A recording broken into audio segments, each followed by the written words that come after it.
poder ser regulados, el control tampoco existe como debería ocurrir de parte del Consejo de la Judicatura, y nos encontramos también frente a otro problema.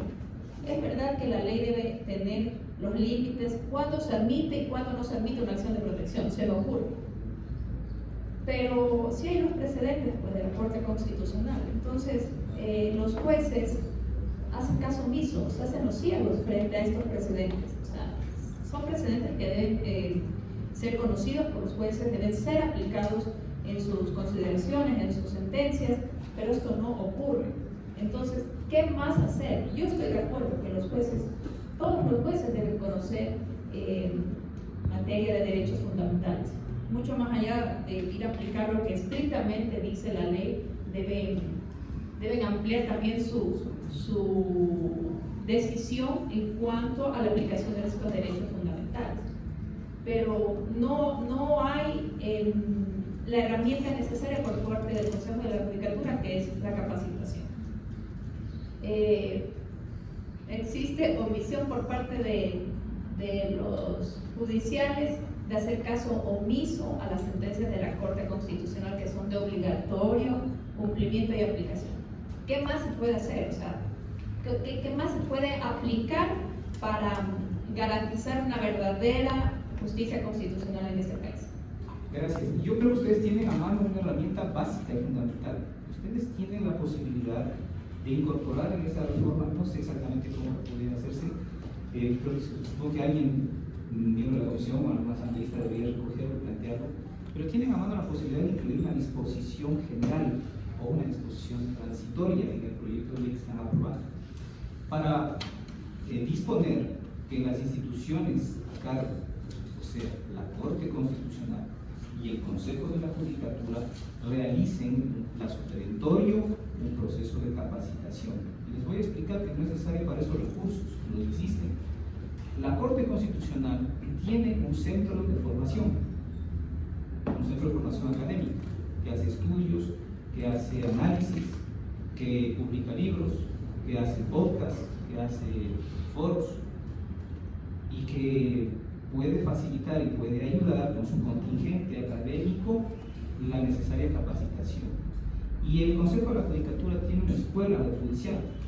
Entonces, ustedes en una disposición transitoria o una disposición general podrían decir: el Consejo de la Judicatura con su escuela judicial y la Corte Constitucional con su centro de formación y capacitación y estudios, en un plazo de, ustedes sí con toda la capacidad pueden establecer el plazo, en un plazo de 60 días, organicen un programa de capacitación para los jueces de primer nivel y luego de cortes provinciales,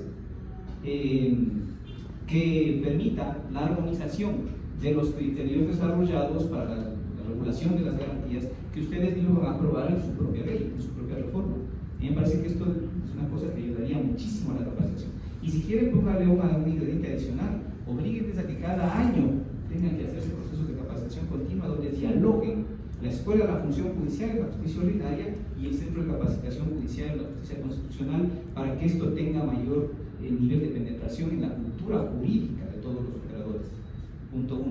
Punto 2, en cuanto al sistema de precedentes, sí, es verdad, los precedentes de la Corte, esto me parece que también es necesario regular. Los precedentes de la Corte Constitucional son todos obligatorios, pero hay precedentes y hay precedentes, no todos tienen el mismo peso ni los mismos efectos. Por ejemplo, las decisiones que toma la Corte Constitucional en una acción extraordinaria de protección afectan exclusivamente, tienen efecto exclusivamente entre quienes intervienen en esa acción extraordinaria de protección, el famoso efecto inter partes, ¿sí? Y a veces los conceptos que son desarrollados en las sentencias de la Corte Constitucional en esas acciones extraordinarias de protección son invocadas por los abogados, lo cual no es grave, pero sí es grave que sean utilizadas en cambio por los jueces como precedentes para contradecir sentencias dispuestas en cambio de procesos de acciones de inconstitucionalidad, de control abstracto, que por su naturaleza tienen efectos generales, esto sí. Entonces hay que regular también que hay resoluciones, hay decisiones judiciales de ciertas acciones que tienen una categoría de precedente, pero que no es lo mismo que otros precedentes que son, por ejemplo, los que provienen de las acciones de inconstitucionalidad o de las acciones de consulta de norma, que es el control abstracto, pero que pueden aplicarse con criterios generales. Entonces, habrá que mirar también eso para hacer que efectivamente los jueces apliquen lo que tienen que aplicar, lo que es pertinente, además a los hechos del caso. Porque si no, hay jueces que dictan sus sentencias invocando una sentencia que se encontraron por ahí de la Corte Constitucional, no tiene nada que ver con los hechos del caso, no tiene nada que ver con el problema que se está resolviendo, ¿sí? Y esa es la falta de aplicación del precedente. Toda técnica de aplicación del precedente tiene que mirar los hechos del caso, tiene que mirar la realidad del precedente y todo lo que la Corte ya nos ha dicho en varias de las sentencias. Que ustedes lo pongan en la ley me parece muy válido, porque si uno mira la prolífica jurisprudencia que hay de la Corte Constitucional, se va a encontrar, esto les digo por experiencia propia, se va a encontrar que uno tiene precedente para todo. Para fundamentar cualquier tesis que uno tenga, se encuentra un precedente de la Corte Constitucional. Pero cuando uno escoge entre todo este mar de información, ahora, si uno tiene que verse forzado a aplicar de manera pertinente el precedente, es decir, utilizando la regla para el caso específico, ciñéndose a los hechos del caso, identificar la analogía entre un caso y otro, entonces ahí los criterios se acortan, se limitan. Si ustedes lo ponen en la ley sería mucho mejor. Yo creo que son dos acciones concretas, específicas, que están en manos de ustedes, para cuando digo ustedes como legisladores en general, para cuando puedan discutir y aprobar la ley en cosas tan concretas como esta.